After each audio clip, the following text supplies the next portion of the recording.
ሰላም ውድ የዩቲዩብ ፋሚሊዎች እንዴት ናችሁልኝ? እኔ ደጋለሁኝ። ይሄንን የምስል የሚጣፍጥ ኑድል እቤታችን ውስጥ በትንሽ ደቂቃ እንዴት ማዘጋጀት እንደምንችል አብረን እናያለን ማለት ነው። በመጀመሪያ ላይ እንደምታዩት የቀዘቀዘ ውሃና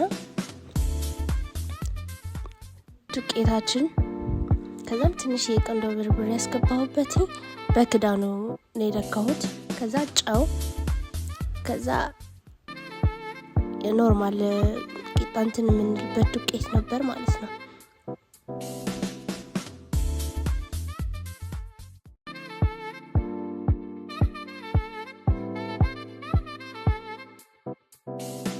እንዲያርገን በደንብ ከማሰል ነው ከዋሃድ ነው በኋላ ዱቄቱ እናስገባዋለን። ያው ልኬት የለውም፣ እንደምንፈልገው አድርገን ማስገባት እንችላለን። ግን እያየን ቀስ እያልን ብናስገባው ይሻላል ማለት ነው። ከዛ መሀሉ ላይ እንዲከፍቼ አንድ እንቁላል ደስ የሚል ጣዕም እንዲሰጥ አስገባሁበት።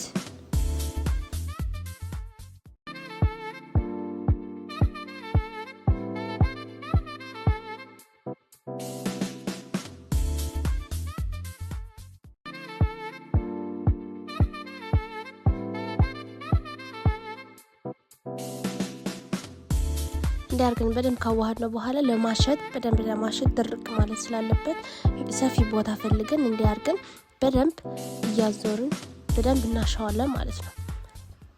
በጣም ድርቅ እስከሚል ማለት ነው።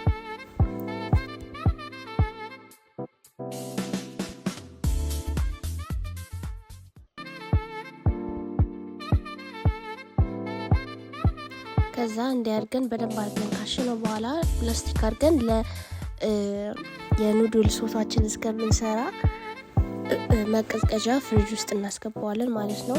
ለሶሱ የሚያስፈልገን ግብአቶች እነዚህ ናቸው። እንዲህ በስሱ በደንብ እንከትፈዋለን።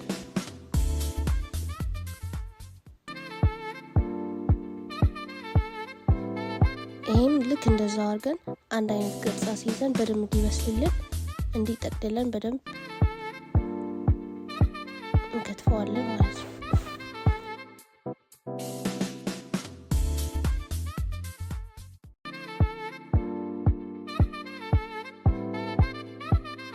ካሮቱ ደግሞ በኋላ ለመብሰል ስለሚያስቸግርን መሀሉ ላይ ያለው እንጨት የሚመስል ነገር አውጥተን ያኛው ሽፍትት አድርገን በደንብ አድቅቀን እንከትፈዋለን።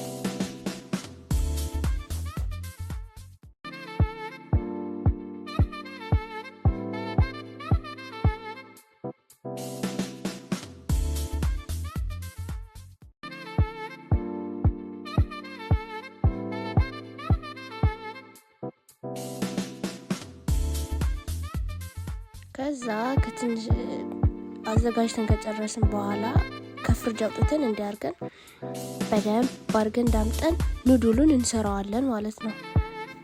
መሀል ላይ ዱቄት እዚህ ማዳመጫ ስለተሰበረብኝ በብርጭቆ ነበር ያዳመጥኩት እና ዱቄት በጣም አስፈላጊ ነው። በጣም ስለሚያያዝብን መሀል ላይ ዱቄት እያደረግን በደንብ መዳመጥ አለብን።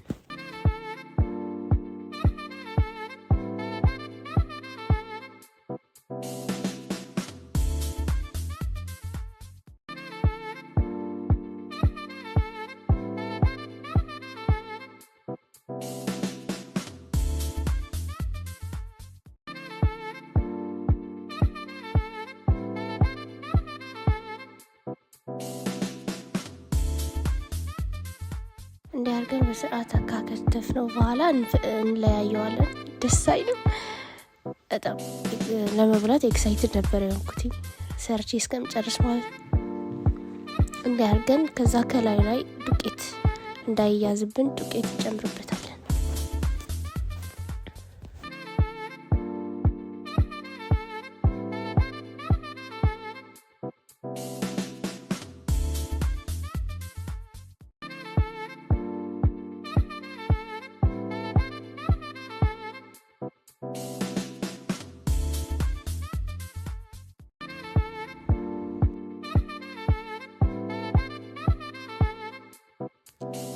የተለቀቀው ስጋችን ስጋ ብቻ መሆን የለበትም። በምትፈልጉት በቺክንም በቱና በፈለጋችሁት አድርጋችሁ መስራት ትችላላችሁ።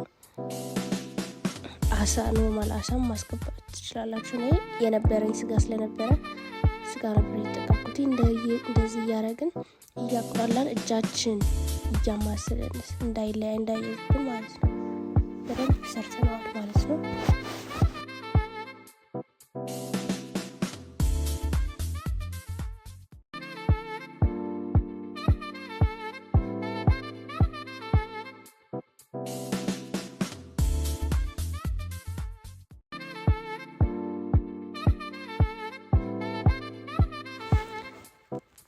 ሶሳችን እንደዛ አድርገን ካዘጋጀን በኋላ ያዘጋጀነውን ኑድል ወደ መቀቀል እንገባለን ማለት። ስንቀቅል በደንብ ማማሰል የለብንም ብዙ እንዳይቦካብን።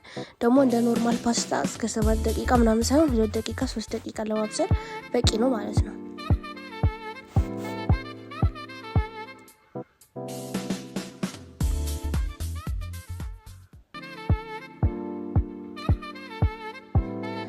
እኔ የተጠቀምኩትኝ ይሄኛው ሶስ ነው። ይሄኛው ሶስ ደግሞ ይሄ ፈሳሹ ቀጭኑ ነው።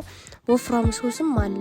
ከለር እንትን እንዲልላችሁ ከፈለጋችሁ ቀይ እንዲሆንላችሁ ወፍራሙ ሶስ መጠቀም ትችላላችሁ። እኔ ቀጭኑ ሶስ ለጣዕም ነው የተጠቀምኩትኝ።